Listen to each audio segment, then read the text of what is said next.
Hello, everybody. Welcome to the Strive 305 podcast. Tico Casamayor here from AC Graphics. My co-host, Irvans Agustin from Urban Impact Lab. And today we have a spectacular guest. You're going to love this, and you're going to learn a lot. So I want everybody to be focused, get a pencil out, get a paper out, because I learned from this guy since I was 15 years old. So today's your turn, and that's why we brought him here to you. So let me get our thank yous out. Thank you, Mayor Manny Sid. Thank you, Mayor Levine Cava. You said Mayor Manny Sid? Oh, he was my mayor for 8 years, so I'm allowed to call him mayor still. Mayor Levine Cava for giving us the Strive 305 initiative to get us out here. Thank you to your district. Our guest district commissioner is Raquel Regalado. So thank you to Raquel Regalado. She's our commissioner. Cool. We always give our commissioners a shout out. That's where your offices are located? Our offices are in Coral Gables, but I live South Miami, right? Yes. Yeah, well, I looked up your address. South border of South Miami. I looked up your address, and it's Raquel. She's a friend as well. So we got to thank Raquel. And yeah, I believe she's also getting inducted into the Hall of Fame. No, am I right? I think Which one? Into the Arbiters Hall of Fame. That's right. Yes, sir. And including yourself. You didn't mention that, dude. No. I'm humble. I don't talk about those things. I'm not going to say that I'm getting inducted into the Arbiters Hall of Fame. Tico Casamayor. He's trying to be humble. February 16th. But, like, it's official. Like, they have an entire process at the Arbiter Hot Dogs to apply to become part of their Hall of Fame. But, like, there's an application. They have a board. It's like an actual real process. It's not like you just eat hot dogs and that's how you get in. But, so, congratulations on that. It's not insignificant. It's an honor. I'm honored. I'm surprised he hasn't bragged about that. Huh? No, never. You can see the back of his T-shirt. It says it on the back. Meet me at Arbiter. We also have Wells Fargo, who funds our website. The website is key to the Strive 305 initiative. You got to thank the people where all with the money. resources is where all the information is. You guys go there, you don't even need to watch this show. I'm kidding. You need to watch the show. And then, of course, our boys, Grant Miller, Michael Miller, Community News. Without them, we wouldn't even have this location. We wouldn't be out there. You guys wouldn't be seeing us. But okay, let's get going. Our guest, Jorge Lopez Garcia. Who is Jorge Lopez Garcia? He's an attorney. Over here. He's an attorney. I know, but they want to know who is Jorge Lopez Garcia and why would you bring this attorney? Well, I bring him because I have experience with him, like I said, since I was 15 years old. This guy, before we were adults, he taught me how to lease a car. He taught me that leasing a pre-owned vehicle is a lot cheaper than leasing a brand new one, and you get the same pimp status if that's what you're looking for. You know, he taught me about business, how to open a business, how to create a corporation, how not to make mistakes. And I'll share some mistakes that people have made throughout the show, which is why it's critical when you're opening a small business, when you have a small business, when you want to exit a small business, you need to have legal advice. It'll save you so much money, so many headaches in so many different ways. You know, Irvans, of course, is our smart one. He's going to ask all the important questions today. But Irvans, if you open up a corporation, you need to do it the correct way in the beginning and set up your books and set up everything. You have to have an annual, what's it called, Lopes? Annual report and have an annual minutes in the corporate book in order to maintain corporate status. Well, I didn't know that. And for 10 years, I had my company without doing that. And then for some reason, I needed to have them. And I had to pay, I don't know how much money to get 10 backlogged annual reports. You know what I mean? I had to do, for every year, we had to go backwards and we had to show the growth. It's a mission, but if you do it every year, it's simple. And you can have an attorney he'll explain it to you. He's not going to even do it for you because he never told you, he never charged me to do anything. He just explained it, do it. You have that. When you're in the business, you have to have articles. Articles are huge. You have to have an exit strategy. Exit strategy is the most important thing. And that I've actually advised people because I learned him. People, Tico, what do I do when I open up a business? Or a partnership? Irvans and I, when we did this partnership, the first thing you sit down and talk about is that exit strategy. If you have that set up beforehand, you save yourself tons of headaches, possible fights and arguments. Irvans and I have already decided that if we ever end the show, he's going to take all the credit. He's going to be the famous one. We already decided before we started the show. I'm just here for the tacos. You're here for the tacos. We're going to talk about that in a minute. I just got so much today. But Irvans is going to get all the paparazzi, all the girls. They're all his. And I just leave, with my name on the bottom of the show. But if you prepare your corporation with an exit strategy, if you have a partner, even if you don't have a partner, I got so much on this that it drives me nuts. Even if you don't have a partner, if it's all prepared and you think about all the possible issues you could have with a partner, you can get into a fight. Or let's say you're best friends for life. You're never going to fight. One of you gets married. Everything changes. Or something just happens. Like you get sick or something. You're married. Correct. This is something you don't know when you're young. You open up your business, your partner. George and I are partners. We open up. He gets married. I get married. Everything is great. I can't stand his wife, though, because she's annoying as hell, right? If he dies on me, guess who's my partner? If we don't have buy-sell agreements in place, guess who my partner is? His wife. And what if she's a Hollywood housewife that there goes the business, there goes the money, and there goes everything. So anyways, all that's what I want you guys to talk about today and share. But before I let you guys go at it, we have our sponsor today. This is next level. Anthony, show him the wide shot. Look at this. Did you see all this, Zoni? Are you kidding me? Look how decorated this is. This is La Diosa Taqueria. I'm also very familiar with them because I eat a lot of Diosa Taqueria. I have one in my neighborhood. We have one on 8th Street. I'm doing ASMR. Explain. Oh, I don't know. It's what my kids say. They just watch their shows and people make random noises. I don't know why they relax this, but I love it. It's spectacular. But I don't know how to explain all this. Come here. For the record, though, Yoni, come here, please. We're going to bring him up here because there's no way in the world I'm going to explain to you what all these things are, but I can't wait to... I'm coming too, baby. I'm coming. Hey, don't go wide. Don't go wide. He's going to come out. Oh, there goes the food. What is this? This is really good, just for the record. That is La Gringa. La Gringa is... What about a gringo? Yeah. I'm a gringo. Well, you're eating a gringo, buddy. You picked that one automatically. Quesadilla style tacos. That's why they call it La Gringa. Hey, I scared Grant away. Is that possible? He has food. He didn't need you. So what else we got? We got La Gringa. I know that. So that's La Gringa. There's guacamole chips. Those are the homemade corn tortillas. They call it totopos in Mexico. This is the nachos with chicken. We do our homemade cheese with like sharp jalapenos. Mm-hmm. So it will be a little spicy. This is the campechano tacos, which is steak, chorizo, shredded chicharrón on top, and pico de gallo. My mother's water. And that's our top seller, is the birria. Birria. Birria is 3 days marinated, brisket, chopped ribs, and a chuck pork roast. A slow braise for 12 hours, and then we got the broth on the side so you can dip the taco.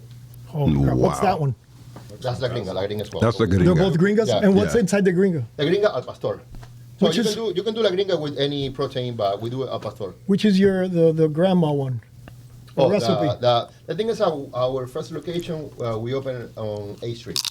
So our concept is fully Mexican, but in honor of Calle Ocho and Cubans, we do have a Roma Vieja taco with some fried plantains and chicharrón on the top. That's my wife's favorite. Every Yes. time. Every time it's Sounds down. good. And if I try to take a little piece, I get smacked. It tastes better than it sounds. This sounds really good.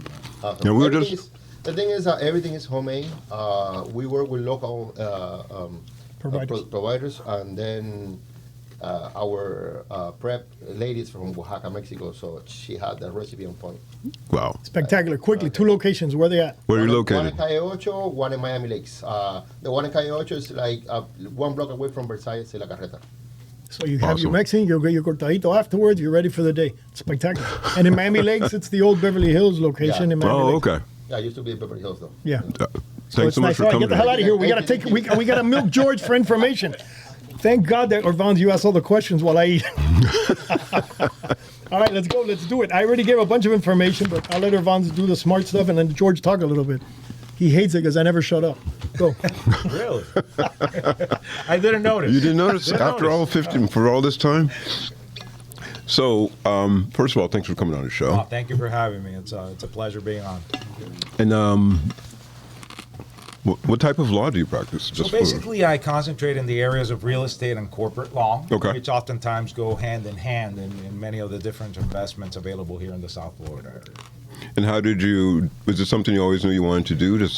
I did. As soon as I got involved in law and graduated from law school, I always knew that my calling was transactional law. I was exposed a bit to litigation, but I always knew inside that eventually I'd wind up doing transactional law, and everything aligned. Shortly after graduating, and here we are, 30 plus years after.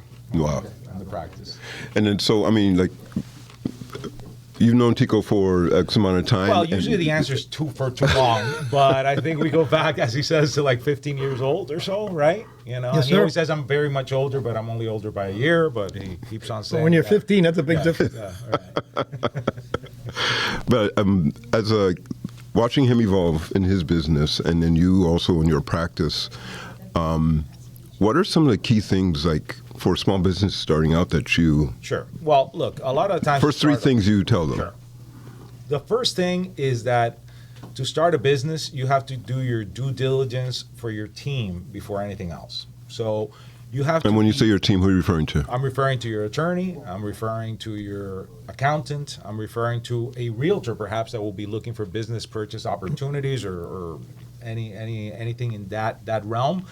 But I think you need to get that team established. I think you need to have an expectation of how the communication will go. I find that a lot of people get held up in moving forward and making decisions because they don't get the feedback or the reply soon enough from their experts. Right. And I think it's very important that they have people that they feel comfortable with to move forward and get the right advice. The excitement of opening up a business is amazing. You're on adrenaline. You want to get out there and just conquer the world. But like Tico was saying, you have to be very cautious into setting up a structure that protects you if things go wrong. You have to be very cautious in entering into contracts where you're offering personal guarantees for marketing services. If you lease a space, there is a long laundry list of things you have to be careful if you lease a commercial space. And that is probably, I would say from my experience, the two biggest things that I see that are problems: commercial leases, people that are unaware of terms that they have committed to, and partnerships changing and not knowing that your partner could sell his share to somebody else, and all of a sudden you have a partner you never knew. Expected, yeah. Exactly. Okay, I got two things. I got to jump in. I'm sorry, I'm doing it again. Do it. Number one, the lease part. The lease, you don't even think of it because you're always excited when you're starting. And we have stories. Irvans and I have stories of people that have told us, we get our place. We finally landed. And and you're excited. You're competing with somebody else for the spot. You get it. That you beat out the person. You sign your lease because you want to do it right away. You're in. We know someone that spent $150,000, fixed up their place. Yeah. Beautiful. And 1 year lease ended. They didn't have, it wasn't renewable. So no the guy goes, well, thank you very much for fixing my support. space for me. You're out. And what do you mean? And he couldn't fight. There's nothing they can do. That guy got a brand new space all built out and was able now to lease it for a lot more money to somebody else, and that person was out. Right. That's one of the most important things we try to tell our people. And I'll add something to that, which is always something that I advise my clients when they're looking for space. You rarely not have a landlord tell you that they have multiple parties interested in the space. That's just Right. the way that the space It's is not in their marketed. best interest to tell you. Okay, so what I always advise my clients is do not delay entering into a letter of intent. A letter of intent is basically a letter which will reflect the major terms of the lease agreement, but it will not be a binding agreement in and of itself, but create an exclusivity to deal with each other party, and at least you secure that you're in the game negotiating the lease. If you do not come up with all the terms that are beneficial, you're not obligated, but at least you don't lose the opportunity to get in. Yeah.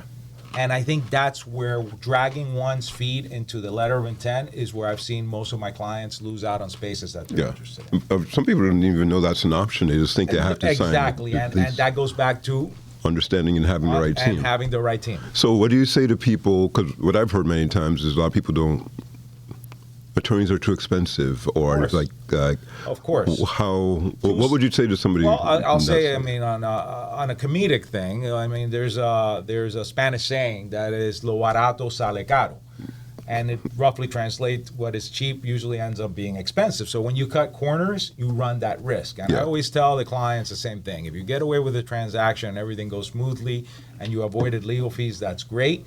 But it's almost like deciding not to go to the doctor for a checkup. If you're healthy, then you just wasted your copay. So I think you're basically insuring yourself, and perhaps once you've developed sufficient knowledge in an industry, I can understand that savvy investors will bring in attorneys at a different time of the day. Right, because they have enough experience on their own. But if you're starting out and you're rolling the dice, it's generally not advisable. And again, fees need to be discussed. I think a lot of people have that perception that with the very high. with the attorneys and others, that's right. And I think it's very important to discuss and have full transparency. I think a lot of people are a little bit shy or think it's not proper etiquette to question fees.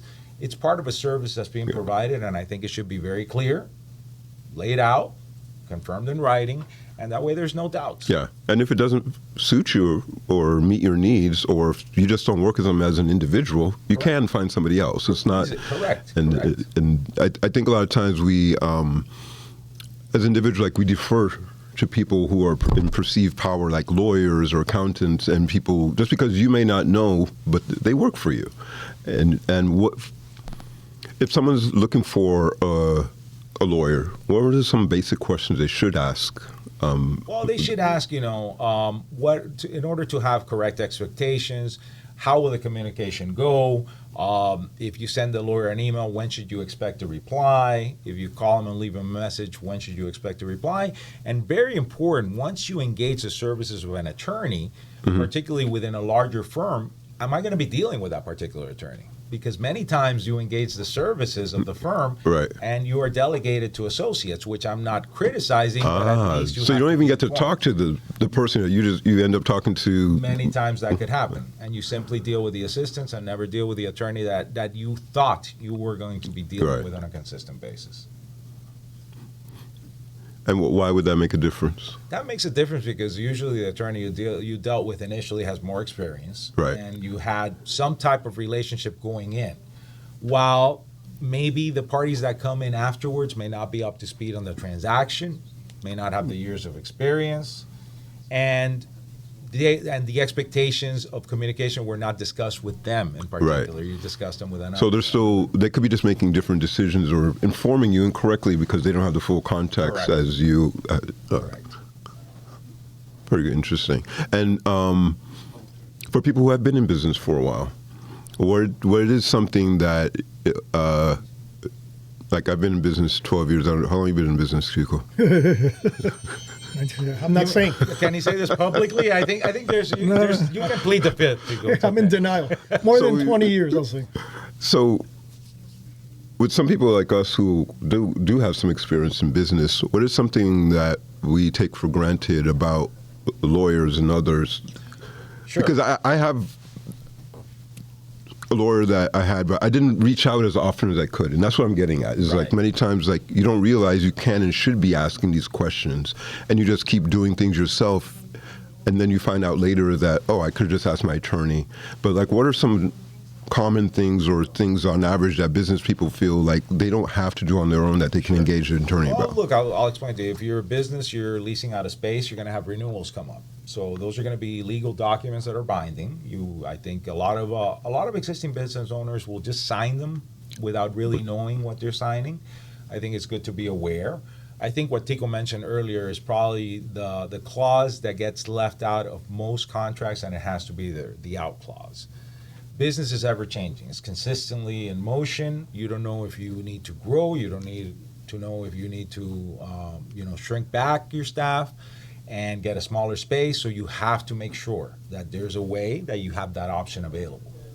Yeah, he did it again. Now he engaged me. See, I told you guys, don't engage because these are things that are personal to me, and that he helped me personally with back in the day. If you, Irvans, do you have a partner? Yeah. Your wife? Yes. Okay. So you guys will sit down and think about everything that can go wrong. You have somebody like him, an experienced business attorney that's seen everything that's gone wrong, he will tell you. And it's not to create problems. It's to have them all written down and to say, that'll never happen to us. We're best friends. We're husband and wife. Or my best friend and I would never have these issues. But if he gives you a list of all the things that can go wrong, again, she meets Denzel Washington and trades you for him. I would. You never know. You never know. She could meet him. He could fall in love with her. And what will happen? And you can write that down. What happens if my wife meets Denzel Washington and leaves me for him? And you guys have you're prepared with the business. If not, you could lose the business. In every little thing, as much as you can think of, you do it together as a fun exercise with your partner. Right. He feeds you the information. He's the bad guy. You and I in a business, right? He's telling us, hey guys, what if you do the podcast and you guys are together and you own the podcast and one of you loses your voice and can't talk anymore? One of you wins the lotto and wants to move to Spain. What happens to Irvans? Hey, no, that's my podcast. We're ending it because I said we're ending it. Or I sell my spot to a guy that's more inappropriate than me if possible, and now your partner is inappropriate. What you have to have, you can protect yourself, buy-sell agreements, and the great one is, you taught me this, what is it? So if we're partners, and I want to sell the business, and I get an offer, he has right of first refusal. Right, if you're So if I get some guy that's willing to give me $1 million from this spot on the table, you go, thank you, I'll buy it and sell it to my wife. I want my wife there. But you have the ability to have buy the it. option. Whereas if not, I can sell it and you're shit out of luck, and now I get I do what I want. So those things are so important to talk about in the beginning. Sometimes once you're in the business, let's say somebody's listening to this now and they've been in the business 10 years with their partner. Still, you can still do it, and you just create, put that in your articles. Yeah. It's And you almost update like all that. thinking about it, and again, it's a great comparison to a marriage. When you get married, you're gonna have a prenup agreement, but subsequently you can have a postnup agreement, right? So a postnuptial agreement, That's and true. as everything evolved, you can address those assets. My personal recommendation is that for the betterment of your marriage, I would not institute the Denzel clause on the contract. But it's You up wouldn't to call you. it that? Hey man, I would. I think I'd. I guess Never mind. Tico I'm not has a saying. Denzel clause. That's very in his. specific, so I don't know what he thinks about, but that's, Whatever. I'd probably if Denzel wanted me, I'd leave my wife with Denzel. Just don't tell her I said. I think we may have to pay Denzel for using I his was about name to say, today you so said it at much. least 12 times already. Hey, I didn't say his last name. So, looking forward, like as Tico mentioned, you're in business, things are going well, but many times you don't think where things are going or what may happen.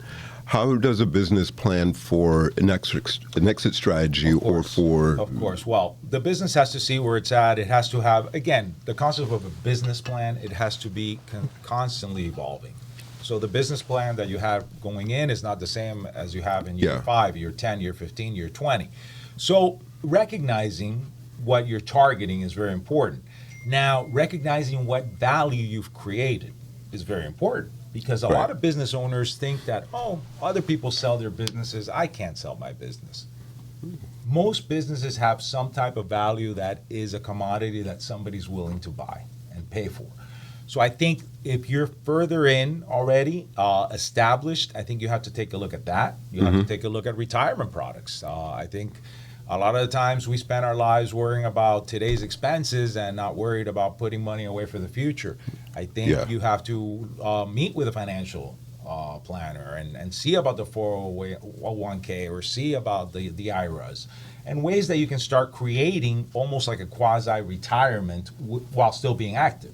Right. So I think all of those things are extremely important. I think you need to have incredible communication with your staff if you're ever in the position that you're considering a sale, a merger, closing shop for retirement. That's extremely important because a lot of the times these people are more than just workers. They're family. They've been with you for I don't know how many years. I personally have my staff with me, one of them since 1999, the other one since 2004. So before making any major that's move, family I think now. it's only fitting that you And keep stressful. them in the communication. So your decisions become, They affects affect their lives. multiple, right? Right. And So that's been together it's for hard. 27 years, one person you're working with, that's family. And you see them probably more than you do your own family because of the hours you're there. Exactly. My family sometimes is very happy about that. Yeah, same. Okay, I have another one for you because you mentioned all the different things. This is a cool thing that you can do because I didn't hear him say this. You have your buy-sell agreement that we mentioned, right? Mm-hmm. I can put a life insurance policy on you, very inexpensive, because if you die on me, this podcast is going to fail. I'm going to have to hire somebody. Where am I going to get the money? Denzel, remember? I know, but how much is he's going to cost me money, right? But if I have a $5 million policy on you, Right. that money Then I you can use use to those hire dollars. him. Right, you have Get those it? dollars. Same with the business. Because you don't realize what's the most valuable person in the business? You, your wife, me, my dad, whatever. So my father and I, we have buy-sell agreements on each other. We have life insurance policies on each other. Another thing you can do with a life insurance policy, my father's got a wife. If he dies, she owns his assets. It's written up that automatically that life insurance policy will fund the company. The company will buy her out. Right. She basically gets the So life you- insurance policy, but it's a transaction that buys her out, so she's not my partner. And she gets the money that she wants, and it's a Right. predetermined amount. Right. So that you're not hit with some audit, not auditor, Correct. some CPA comes and says, "Oh, this company's worth $40 million." I go, "It's Right. worth $40 million because I exist." Right. But then she's going to want $20 million.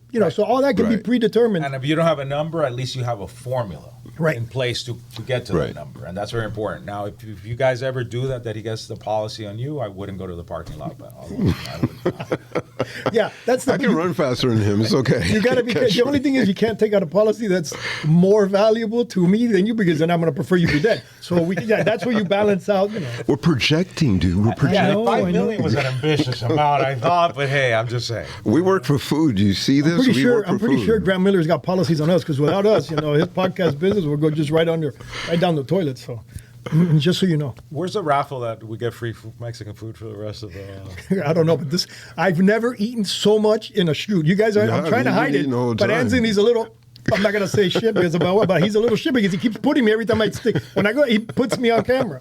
But I've never eaten so much on a podcast. It's like I It can't. is great. And Yes. just small side note, we were before the podcast. We were saying the great test for guacamole Yeah. is guacamole is such a simple thing, but it's so easy to mess up, and that's usually one of the first things I go and I test when I go to places, and like this is one of the best guacamoles I've had. And I just wanted to say that. It also gives me an excuse to eat this. What about the test? You gave me the test is check with Irvans. No, to taste the guacamole Oh, at the to know if Mexican the place places. is- That's usually because you get the simple dishes. People always ignore it. Yeah. And No, that's the you first start thing with the simple that's my dishes go-to. when you go to the I go Mexican to the- places. The guacamole and the chips. You heard the crunch. Yep. And But those are homemade. They make theirs homemade. Yeah, which and is it's another properly mental crazy salted, thing and they it's do. good. No, But I'm you want just to know saying, I something just had to funny? test So it. I know the chef at this place, super cool guy. He's in the audience, and he got himself, he trained himself. He lost how much weight did you lose, G? 100 and, no, how much was it? It was 205. Wow. He You lost lost Yes, I'll 205? show you pictures. He lost 205 Wow. pounds. So Congratulations, dude. you can go to a That's Mexican. a whole separate person. Incredible. I was at It could be two people. 380. Now I'm at 197. He was how much did you say? 380? How much? Yeah. 380. He was 380. He's now 197 because Congrats, he's dude. not on mic. They can't hear him. So just so you get an idea. So my point is, I go to La Diosa because I love to go there frequently, and he has a dish that he makes for me, which is my grilled chicken with vegetables with the Mexican taste, and I can go healthy if you want. You don't have to. Of course, the only thing I cannot not eat is the guac and chips. So I do that, and then I do that, and then when I do my cheat meals, that's when I go nuts on the fajitas and the rest of the stuff. But just so you know, I know they're going to get mad at me for giving away my diet secrets or his diet secrets. But it's important to know because a lot of people say, "Oh, no, I got to eat clean," or that's how I think. Eat clean all the time. You could eat clean anywhere you want, especially here because everything's homemade. Yeah. You can pick and choose and make your meal. He's going to kill you because he charges me triple every time I do it, but I don't care. It's delicious and it's healthy. Okay, sorry, we went off topic. Back to George. Yes. George, go. That's Tell really us good. anything. Tell me something. Tell me anything else that we didn't talk about that's important to our listeners because they don't want to talk about food, so Okay. they want to talk about. One thing I will add Yes. is that I'll speak for myself. Many times growing up, like everyone has, attorneys have a reputation or a lot of baggage that come with it, and it's just in the past 10 years since I've been in business where I've met a lot of great attorneys and who have helped me with so many different things in many different ways, and I'm just curious for you, like, did you always want to go into law, or? I was always curious about it. But as I got to the end of my undergrad studies, I did think it was the right move. And one of the things is transactional law allows me to put both of those educational paths together. Like business and law. and You're law. basically creating a business that provides legal services of long-standing relationships. That's what I enjoy about my practice. A lot of times you could have a practice that is a one and done. You representing somebody in a criminal action, or you're representing somebody in an immigration action, or a divorce, or a slip and fall. But it's not a repeat client. Right. So for me, I take great pleasure. And one of the things that's amazing at this point, to not age myself too much, is when you wind up doing closings for the children of your clients and their first homes, and that's just very humbling and, Yeah. and something that gives me great pleasure. Yeah, especially when you're raising somebody like Tico, and you've raised him, and seen him grow up this whole time. Yes, we've all here. I've been born in the 1900s, as my kids say. So it's amazing to see it all just evolve and grow. But also for you just being able to create, help them create and put things in place that allow their businesses to thrive and grow. If someone was, as a person who owns their own practice, what is something that surprised you when you were trying to start your What business? surprised me is how much is involved in running an office. I think a lot of the times we're enamored and excited about getting a business going, but you have to still take care of the paperwork. Yeah, it is You business. have to take care of all of the details. They don't take care of themselves. And I think one of the most delicate balances, and this is what happens to a lot of businesses, whether you bring in extra help too early or bring in extra help too late. And that's a timing issue, it's a cash flow issue, and it's something that you really have to sit down, again, with the right professional. You may have that meeting with your CPA to analyze the cash flow and determine when would be the right time to bring in extra help, because it could hurt you both ways. It is a balance, yeah, because sometimes you need the help to help bring in more money, but if you don't have the money to offset or pay, then it's either going to hurt you. You could potentially hurt yourself. So it is a delicate needle that we have to thread. Were you asking something? No, look at the clock. We did it again. We're out of time, but the good thing is when we end this podcast, we get to eat. I was about to say, I've been eating the whole For the time. first time, I can't wait to end this thing. But did you notice something that happened when he was talking here at the end? What is an attorney? An attorney is a small business. They are. An attorney is another one of us. They're small businesses as well, and they go through the same struggles, and they have the same issues, which is the beauty of having an attorney that's a small, and the same. You mentioned real estate closings. Yes. You can go to a title company for a closing, but you can go to an attorney for a closing. Of course, and it people costs the same. associate that title insurance is only done by a title company. That's incorrect. I learned that My one. law firm insures title through our agency is the firm. I actually did not know that. Yes, and you have an attorney that's doing your title, Right. not to kill the title companies, but if you have the opportunity and you have the one that's willing and it doesn't cost you anymore, go to an attorney. Or he that has you the have everything. expertise. You get the Yeah. bonus legal services as part of the transaction for issuing the title. Yeah, Amazing. yeah. I was going to say two things. One, you should totally list your services on the Strive Through 5 website if you haven't already, because I think that there's a lot of people who definitely would need your services and your expertise. And two, where do people find your law firm? We are in Coral Gables, 1450 Madruga Avenue, Suite 408, Coral Gables, Florida, 33146. You have a website? Our office number, his son is actually, Yeah. of all people, Don't even get me going because You don't have a website? No, he helps me, but he won't let me help him. He doesn't have a Google business profile. He doesn't have a website. I want to kill him. Which shows he just got an Instagram. shows you how marketing is amazing. I was through about to referral say. sources. I was about to say That that's shows all, you something. That's That word shows of you mouth. And if something. you've been in business this long, then Yeah, but he you're still comes doing back from the something right. 1900s. We're in the 2020s now, so he's got to get updated. So let me give you the office number is 305-662-2525, and by the next time we're all together, I'm sure his son would have already wrapped up a beautiful. What's the name of your webpage, What's the name of your firm? If someone Googles you, Jorge Luis Lopez Garcia, PA. awesome. Thanks so much for coming on the show Thank today. you so much, guys. It's been a lot of fun. Great to be on. By the way, University of Miami graduates. Yes, So go Go Canes. you. some of you might hear this after the game, but if you haven't, and if you're listening to it live, Go it's before you. the game. Should we do the Go Canes? No, we have to. You No, have to. yeah. Go Canes. Make him do it too. There you go. Okay. All right. So here we go. All right, everybody. Thank you so much for joining us. Another podcast in the books. Anthony, do me please, because I want to eat really fast.